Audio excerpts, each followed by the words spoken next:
Blues and B flat. All right, Jack, How why about that? don't you start us off and we'll go from there.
Take it, Jack.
Wonderful, wonderful, wonderful.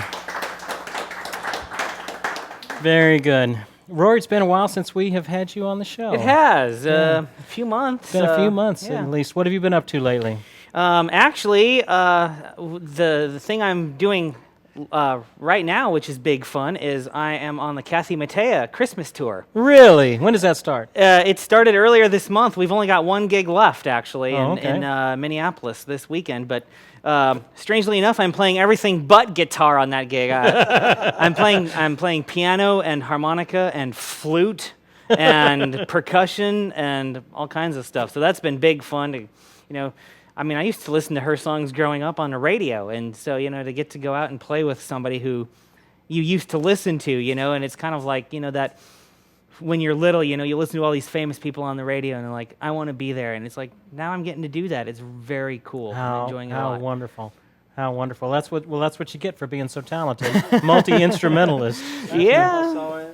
He pulled out a clarinet and played some Benny Goodman. Yes, yes. And what guitar are you playing on today, Rory? This is my Godin, the Kingpin. It's got two P90s in it, and I like it as an electric archtop. It's inexpensive guitar, but it makes the sound I want it to make, and so that's what matters. And then what amp? You're just running through a little... Just a little Pee Wee Classic 30 back there, sitting Classic back there. 30. Jack, what have you been up to lately? I was teaching earlier today. And so you do have a few private students here in town? Yeah. Yeah, yeah. And then, but you were with Warren Haynes. I saw a video of you with Warren Yeah. Haynes We just did a couple the days Christmas ago. jam this last weekend. So Yeah. we did the Orange Peel Friday night, and then the Civic Center, or whatever it's called. They changed the name of it, but Yeah. the Coliseum there Saturday night. And I saw some of the videos. That was a pretty big event. Yeah. Yeah. I don't know how many was there, but it's nice to play in front of a big concert again. Yeah. Yeah. That was good. I bet it was plenty loud though We had too. a lot of fun. Got to play with Paul Riddle from the Marshall Tucker Band. Oh, fantastic. It was great to play those songs with Paul. Wonderful. Nobody And can groove like that, man, I'll tell you. what other events have you been playing lately? You've done a few things at the Station Inn. Yeah, been doing that. I still do that in 3rd and Lindsley. Yeah. Yeah. Got anything between now and the end of the year? No. Yeah. Cool. And then, Jack, what guitar are you playing on today? This is a Fender Strat. I kind of figured that much This is out. inexpensive. I got him beat. This one was $90. Nice. I like it. It's a good. I went through all the guitars in a store, and I picked this one out. And then the person I was picking it out for decided they wanted a telly. Yeah. So I said, good, because I'm keeping this. Good. So, Good. And then and what? it's just very resonant, What amp are you playing through? This is a VVT Jack Pearson model. From Lindy Fralin? Or No, Jim Hill makes them. Yeah. He makes a Lindy Fralin amp, Okay. but it's different from this. Yeah. It's 40 watts, and I'm really happy with the sound of it. Good. Rory, can you play us something? I mean, this is all just for fun. Might as well just hear some picking if we can.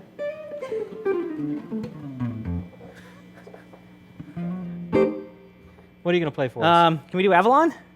I'll let you take it.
Yes, All yes, right. yes. Wonderful, wonderful, wonderful. So explain that to me.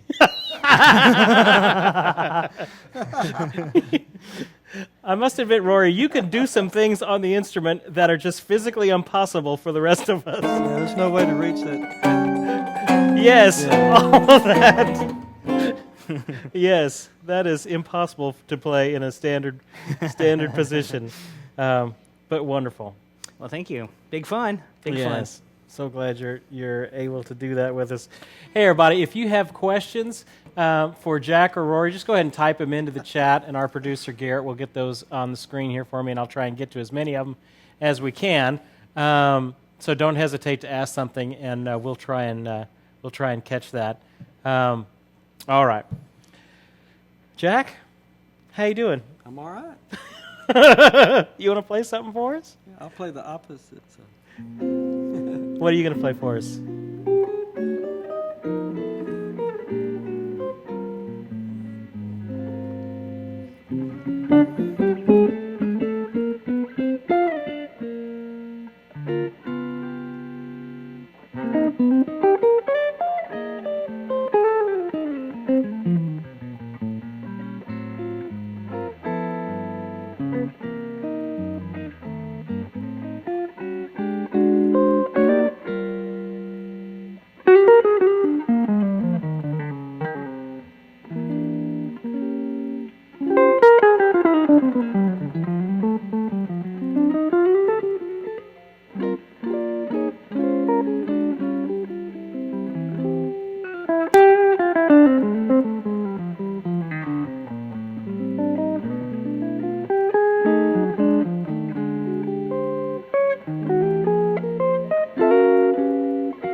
Beautiful, beautiful. What's the name of that, Jack?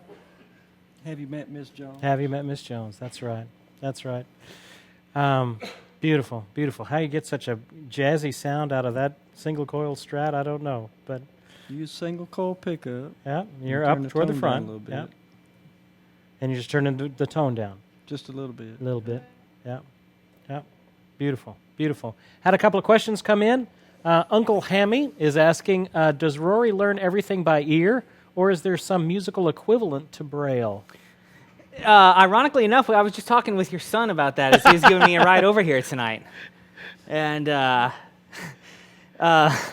there is music in Braille, but it's terrible. It's just an awful, awful system.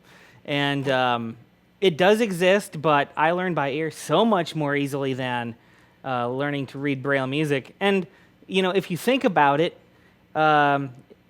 if you're going to be playing an instrument, you're probably going to be using your hands. Therefore, Yes. what are you going to read the Braille with? The tip of your nose? And so you can't really sight read Braille music. So you have to memorize it anyway. You have to put your hands on a page and read a little bit, commit it to memory, and play it. So if you have to commit it to memory anyway, why not just use your ear? So that's, Braille music is bad. Now, Roy, did you come from a musical family? I did. Grew up playing in the family band from the time I was, old enough to remember. 3 or 4 years old, I can remember being on stage and playing with my dad and my sisters and my uncle sometimes and my brother and, my granddad played and great uncles. There was just music all over the family. And so, yeah. What was Christmas time like musically around your house?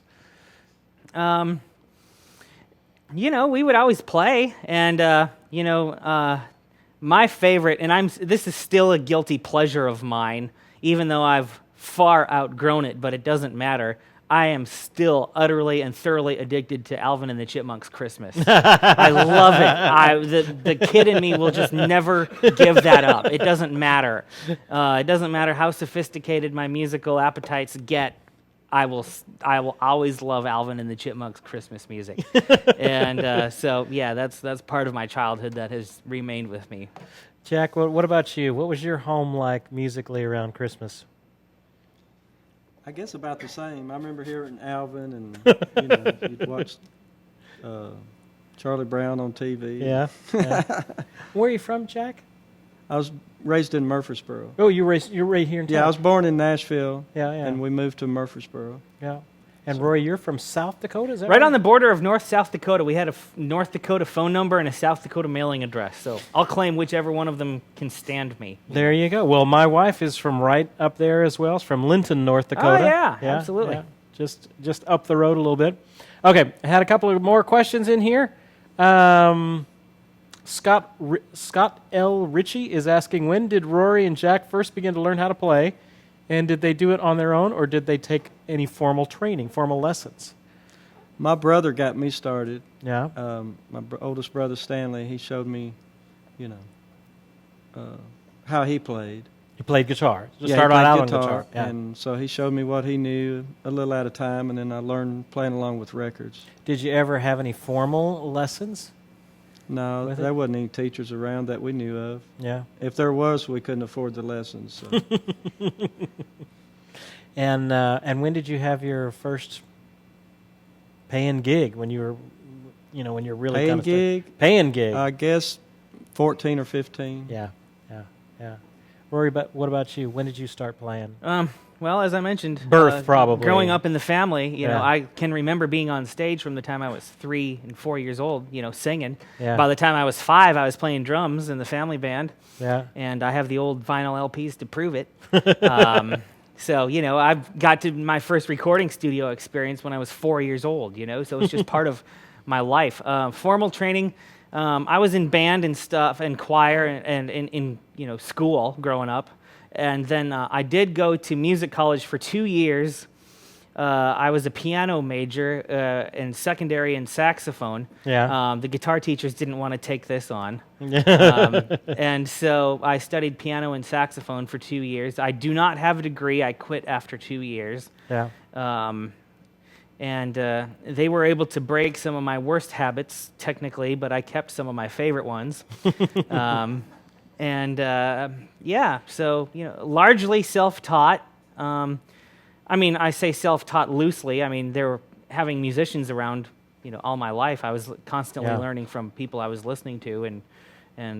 Yeah, but if somebody shows you something, you still have to learn it yourself. You still have to learn it yourself, Yeah. The way I play guitar, I had to learn everything myself. I mean, there wasn't anybody going to show me how to make a G chord. I had to figure out my own way to do it. Yeah. Yeah. And Wonderful. Let's see. We had another question or two, and then we'll give some stuff away here. Colin Hill is asking, can Rory and Jack give us some stories of chords they learned and chord substitutions that opened up some ideas musically for soloing, kind of the door to musical understanding? Was there some, I guess you're learning all the time with that stuff. Constantly learning. And, the one of the things that, makes, sets me apart, I guess, in terms of other guitar players, is that I do have this, stretch so that I can make a chord that no one else is going to make, which gives me a certain sound, but, like really tight voicings,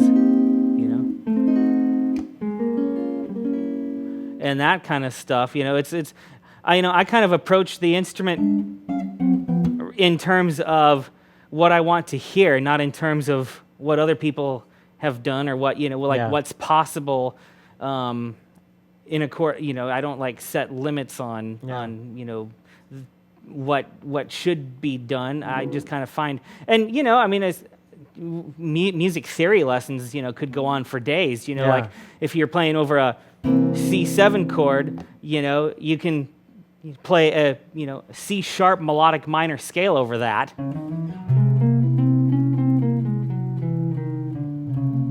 And it gives you really cool jazz tonality. You get your flat ninth in there, and your flatted fifth in there, and your augmented fifth, and it's just learning how to, what to do. But I mean, that's a cool idea. You got a dominant seventh chord.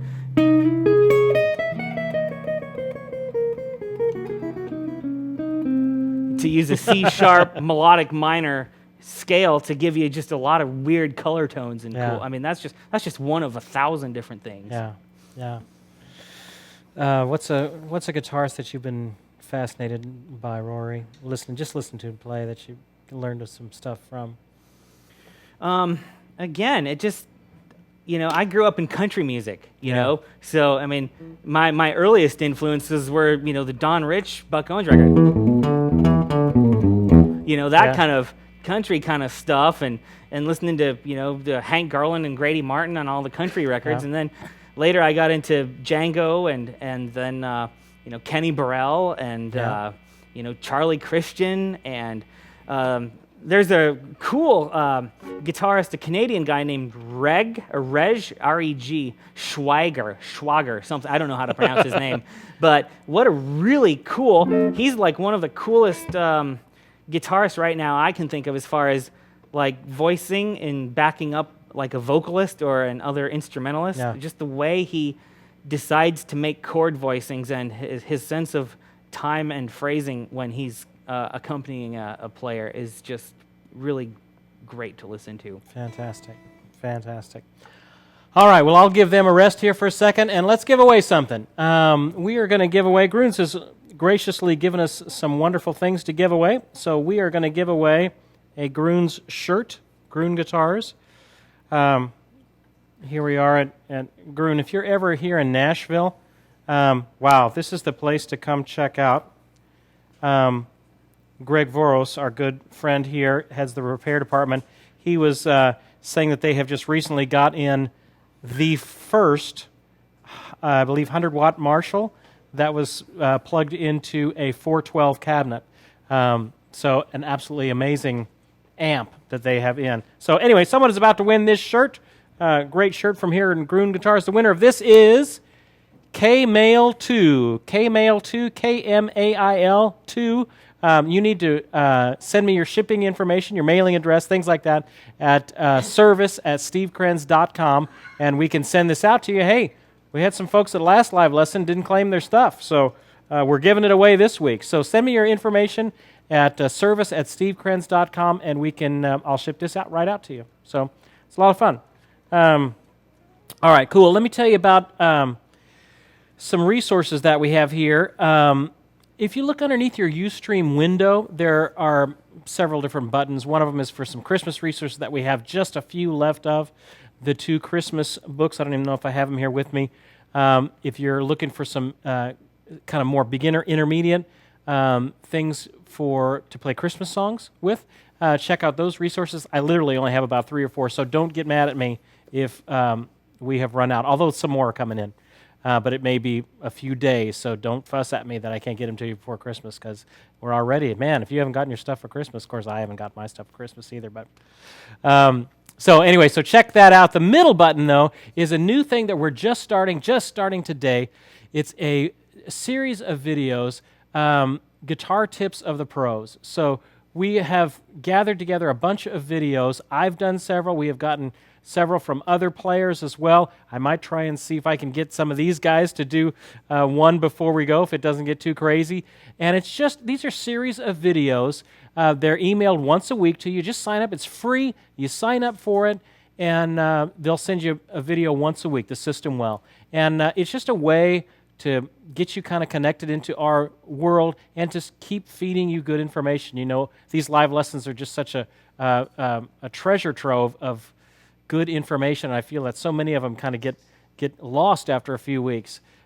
So this is a way to kind of transcribe those great teaching moments that come. So please sign up. Just click that link there. You sign up. You don't have to put your last name in. Just put your first name and your email address. And if you want to put in your birthday, that's even more fun. We will send you something on your birthday.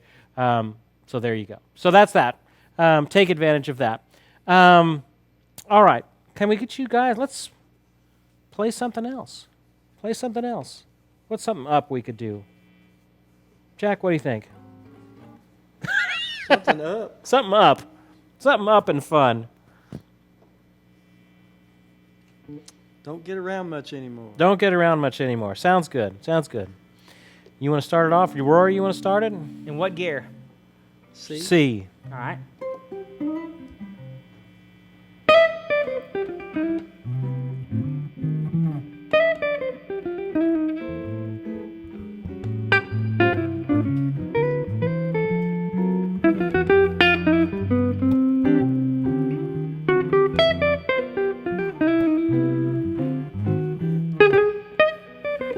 Whoops, I didn't mean to do that.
Fantastic.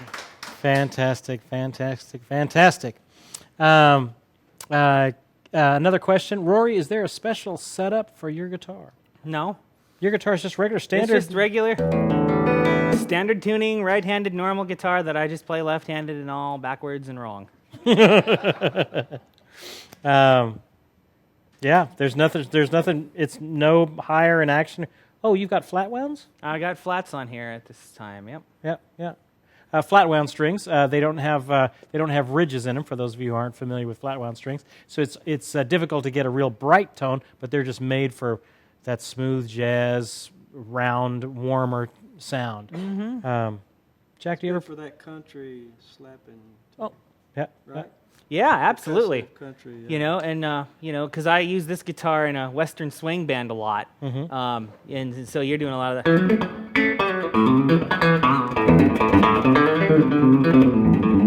You know, it works good for that kind of stuff too. You know. Yeah. Fantastic. Have you worked much, Jack, with flatwounds? Yeah. Yeah. Yeah, a lot. And the light gauges too. I used to use 9, 12, 16, 24, 32, 42 flat wounds. Oh, okay. And these are round wounds though. Mm-hmm. Yep. Is there any particular string type that you favor? Different, just whatever's working at the moment. I think these are the new Diodario they're working on, the New York. Yeah. So Yeah. I don't know what the difference is. Cool. You have any preference, Rory? Strings? Guess depends on what you play. Yeah, it depends on what guitar. I mean, I have elixirs on some of my guitars, and I have D'Addario on a lot of my guitars. And These different gauges for different guitars too. yeah, totally, absolutely. Mm-hmm. Now, Jack, do you get much of a chance to play your national and do kind of the blues? Not as much opportunity anymore as I used to. You know. Yeah. I keep it tuned down to open D or G. Mm-hmm. Rory, have you messed around much with open tunings? Yes, it's not something that is a passion of mine, but you know, if it's like if I'm on a recording session or something and it's required, I can do it. But it's not really a sound that I work that much on as wanting to make it a big part of what I do. Yeah. Jack, each tuning has its own, thing. So, Yeah. Yeah. there's things I can do in open D that I can on standard, but I can't get some of the chord voicings in the open tunings that I can with standard totally. tuning. So. Yeah.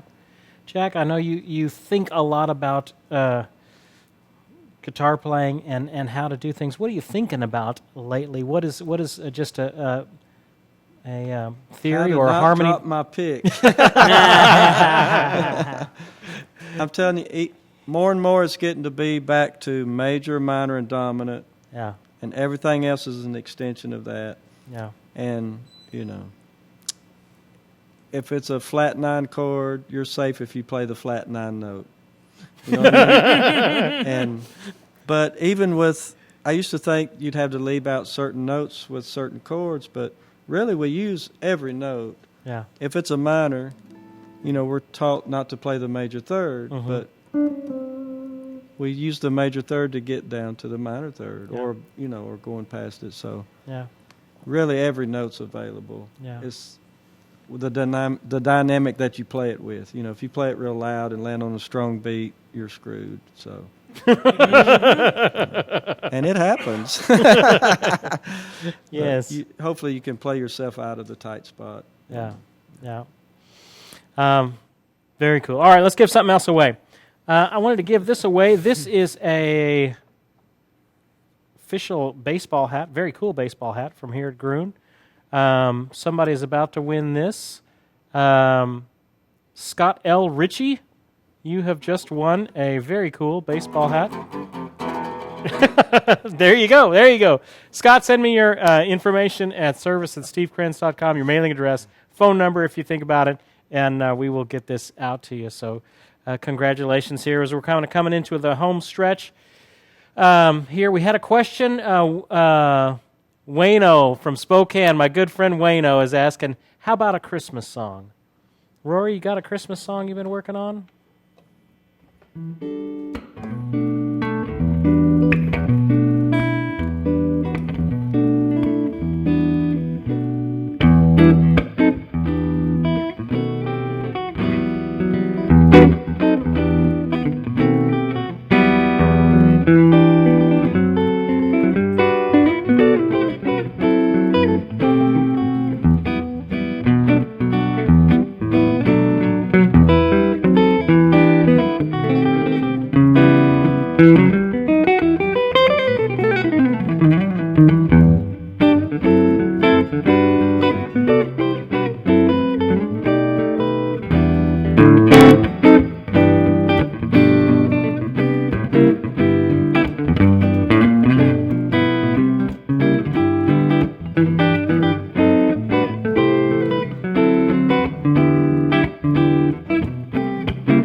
Beautiful, beautiful, beautiful. All right, let's see if we got another question or two before we kind of sail into the end of this of our time here. B.F. Fitzpatrick is saying, Rory, do you do a lot of muting with both hands since you're kind of playing it in a different way? How do you handle muting? Well, I mean, if I want a muted sound, you know. You're muting with the fleshy part of your palm, just like you would, just in reverse. So where a right-handed player would be doing it over on this hand, Rory's doing it with the opposite hand down, muting it by the your bridge By down the there. bridge. Yeah. Cool. Let's see. Okay, does Rory's piano background, D. Hohenstein is asking, does Rory's piano background help him with his style of play? I don't know. I mean, I guess there's maybe a similarity, but I'm not thinking about piano at all when I'm playing guitar. Other than, I've heard some people say, some of your voicings that you do, remind me of piano because I can do, cluster like, piano player might, kind of stuff, or I can do really wide-spaced stuff that, a pianist could do. But I'm not really thinking about piano at all when I'm playing guitar. Yeah, yeah. Jack, what do you think? Can you play us a tune as we're kind of coming into the home stretch here?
Beautiful. Beautiful. All right. Well, as we're closing things out here, let's give away one more thing, and then we'll kind of close out with a tune here. This is a great, kind of a hoodie-looking thing from Grun Guitars. Try and get there where you can see that. There's the thing. Kind of a cool hoodie-looking thing. The winner of this one is Raskew, Raskew.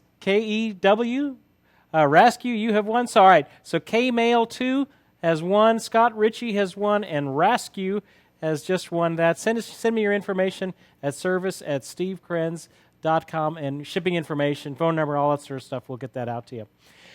We will not have a live lesson next week, but we will have one actually the week after that, which is, I think, the 30th of the month. So I figured we'll be ready to have a live lesson by then, don't you think? Got holidays and friends and family and all the chaos of that going on, but by the 30th, we'll be ready to start looking ahead toward a new year of playing, new year of learning, and so we'll have a live lesson then. Hey, check out some of our lessons that we have over at Gibson Skills House. This week we've got, I did one on notes in the 7th position. Also have a great lesson on Silent Night if you want to learn just a good accessible arrangement for Silent Night. Remember we did Away in a Manger last time we had a live lesson. Now we did Silent Night. That's over at Gibson Skills House. We got a bar chord workout there. And then we also have a wonderful interview with Russ Berenberg. You guys know Russ? Do y'all know Russ? I don't know. Great. Oh, yeah, great. Phenomenal acoustic player. Brilliant, beautiful stuff. So that interview is over there on Gibson Skills House as well. So check those out. We got, probably over 100 lessons over at Gibson Skills House. So you can, Fabian, our wonderful unpaid moderator, can put up the links for all of that stuff. If you like our live lessons, please comment and like us on Ustream, as well as check out our Facebook page. We've got Facebook pages for, of course, Groon Guitars, but Mighty Oak Music is the sponsor of this one, of live lessons. So that page is starting to get up more and more with that, and on Twitter as well. So keep up with us. Jack, you've got a website, jackpearson.com. You can keep up with Jack's information. JackPearsonGuitar.com, too. JackPearsonGuitar.com. You got any gigs coming up? Not till January. Not till January. It's kind of a slow time. They'll be on my website, though. And Rory's got his website, too, RoryHoffman.com. And Rory, you're finishing out the Kathy Mattea tour? Finishing out the Kathy Mattea tour this weekend, and then if y'all are listening well, obviously you're on the internet, so you're used to listening to live stream stuff on the internet. Can I plug a thing? Plug away. Tomorrow night on Music City Roots. It's a Nashville-based show.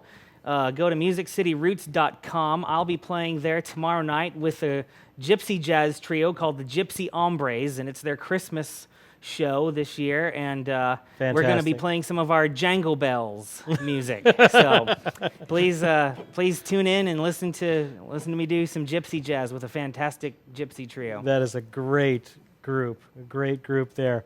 All right, well, thank you all so much for being a part of this with us. Maybe we can just close out on something. What do you want to do? Maybe right. Just a blues or something?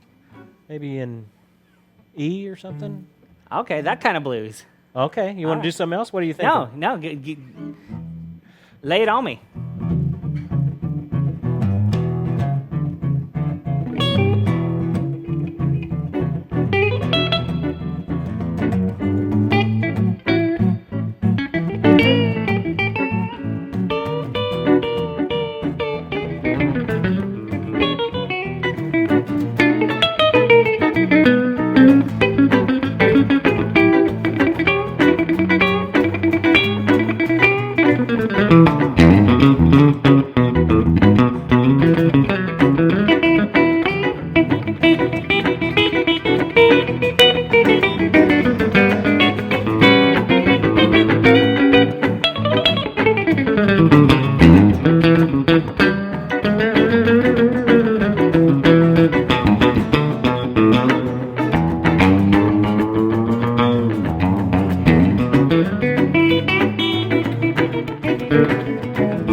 Take it, Rory.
Thank you both so much for being with us. Thank you, Rory. My pleasure. Thank you, Jack. Thanks for Absolutely. spending an evening with us. It's an honor to have you both here with us. Everybody, keep up your practicing at home. Keep up the good work of making music. It's a blessing to do. It's a joy to do, right? Absolutely. I can't think of any other way I'd want to make a living. That's right. All right. Hey, we will see you guys in 2 weeks. Have a wonderful Christmas, and we'll see you next time.